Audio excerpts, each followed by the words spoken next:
Julle goeiedag, ek groet julle vandag op die channel Rossie Rousseau Evangelis. Wil jy vandag bemoedig en vandag vir jou sê dat Jesus Christus verander lewens. Jy weet die evangelis Billy Graham het gesê, hy het baie mense in sy lewe ontmoet, maar nog nooit iemand wie se lewe dieselfde gebly het nadat so 'n persoon Jesus ontmoet het en besluit het om sy of haar lewe dan vir Jesus te gee nie. En ek kan saam met hom stem in dieselfde getuig. Jy weet 2 Korintiërs 5 vers 17 sê dat mens word 'n nuwe mens. Mens kry nuwe gedagtes, mens kry 'n nuwe hart. Mens lei 'n nuwe, beter lewe as wat mens vroeër geleef het, 'n ander lewe. 'n Kwaliteit geestelike lewe.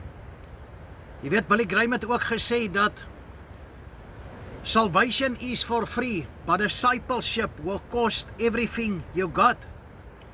Weet jy wat beteken dit? Dat ek en jy moet oop see disippels vir Jesus Christus wees. Ons moet vir ander mense hier buitekant vertel van die goeie nuus.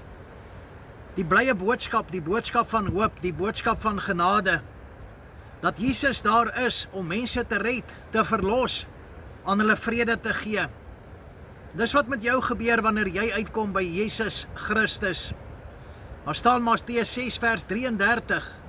Soek eers die koninkryk van God en sy geregtigheid, en al hierdie dinge sal vir julle bygevoeg word.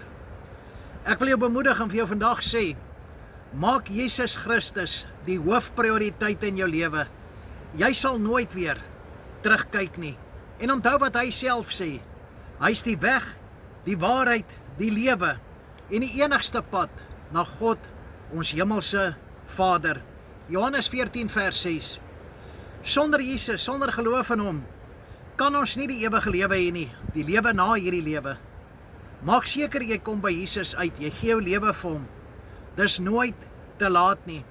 Ek het dit gedoen op 40 jaar en 4 maande, Augustus maand 2015, en ek was nog nooit ooit spyt gewees nie.